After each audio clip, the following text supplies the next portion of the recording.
Bom dia, sexto ano. Tudo bem com vocês? Espero que estejam todos bem. A gente vai começar a nossa aula de hoje de história, tá? Como vocês sabem, a gente está falando sobre Grécia Antiga e na aula anterior eu falei que nós íamos falar sobre duas polis importantes. A primeira é Esparta, depois vamos falar sobre Atenas, tá bom?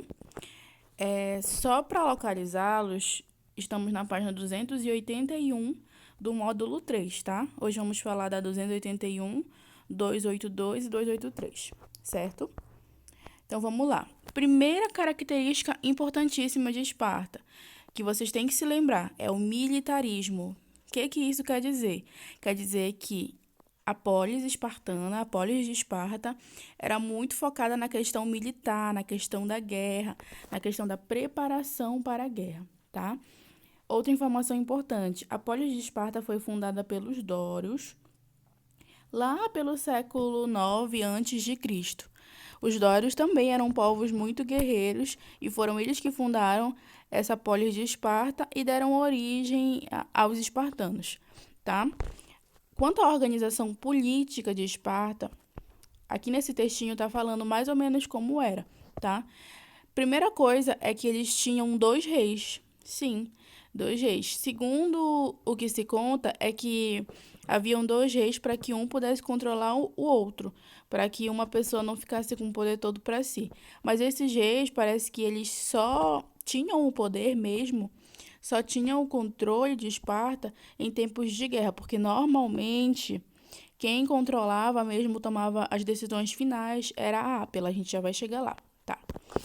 Então tinha a diarquia, que era o governo de dois reis, e aí, além dos dois reis, tinha o conselho de anciãos, que é também chamado de gerúsia. Tá bem aqui, ó. Essa gerúsia, ela era composta por cidadãos, homens mais velhos, tá? Porque esses homens mais velhos, eles tinham mais experiência, tinham mais conhecimento, então precisavam participar da política para aconselhar na tomada de decisões. Aí o outro órgão, além do Conselho de Anciãos, era a Ápela. Na Ápela se reuniam todos os cidadãos doros, todos os homens, e era lá que eles discutiam tudo, tá? Todos os assuntos políticos, todos os assuntos da cidade e tudo mais.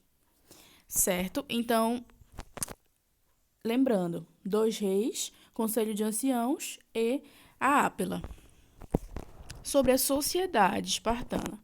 A sociedade espartana, ela tinha basicamente três camadas. A primeira era a nobreza, que eram chamados os esparciatas. Segundo, os periecos, aqui embaixo. E terceiro, os ilotas, aqui no segundo parágrafo, tá? Eu vou já dizer para vocês como é que se formaram essas camadas. Primeiro de tudo, quando os dórios chegaram, eles fundaram a cidade e tudo mais. A partir desses fundadores vai surgir a nobreza. A nobreza são todos aqueles descendentes dos dórios, dos fundadores da cidade, tá? São aqueles que têm maior poder em Esparta. Chegou um momento que Esparta ficou muito pequena para toda a população. Faltou terras, faltou espaço para cultivar alimentos. E aí, o que eles pensaram? Vamos conquistar novos territórios. E aí, a partir disso, eles entraram em guerra com várias populações e passaram a conquistar vários territórios na região da Europa, tá? Quando eles chegavam nesses territórios, eles podiam fazer duas coisas com a população desses territórios. Uma era fazer um acordo com eles, essa população continuaria livre, mas teria que pagar impostos aos espartanos.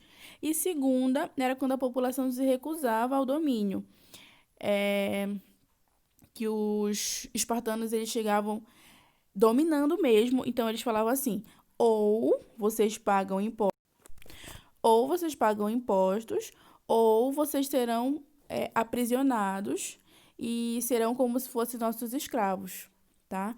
As pessoas que se recusavam a pagar os impostos e se recusavam a ser dominadas, elas se tornavam prisioneiras dos espartanos. É aí que surgiam os ilotas. Então, só para recapitular, nobreza são os esparciatas, descendentes dos fundadores. Periecos são aqueles que são dominados, mas que não são aprisionados, e os ilótas são aqueles que são dominados e são aprisionados, tá?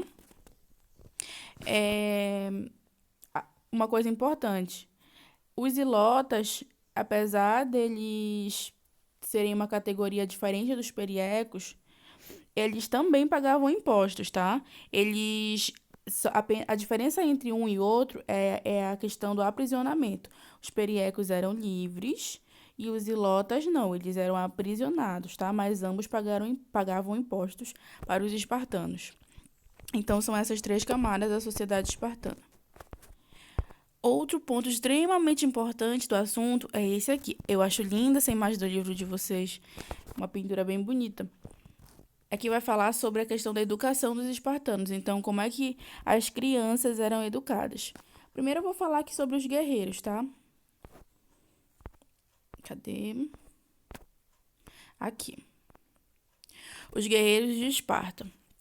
Desde pequeno, desde bem pequenininho,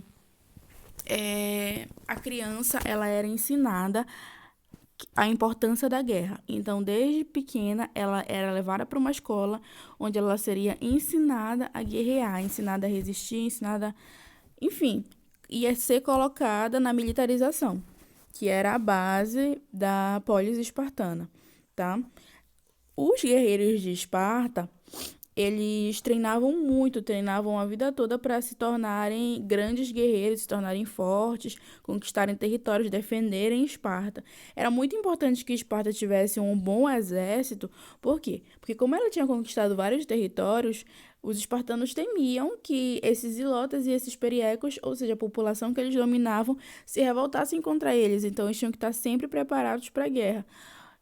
Um detalhe importante é que o terreno de Esparta, ele era todo acidentado. Ele era cheio, sabe assim, esses terrenos cheios de montanhas e vales, era mais ou menos assim o terreno de Esparta.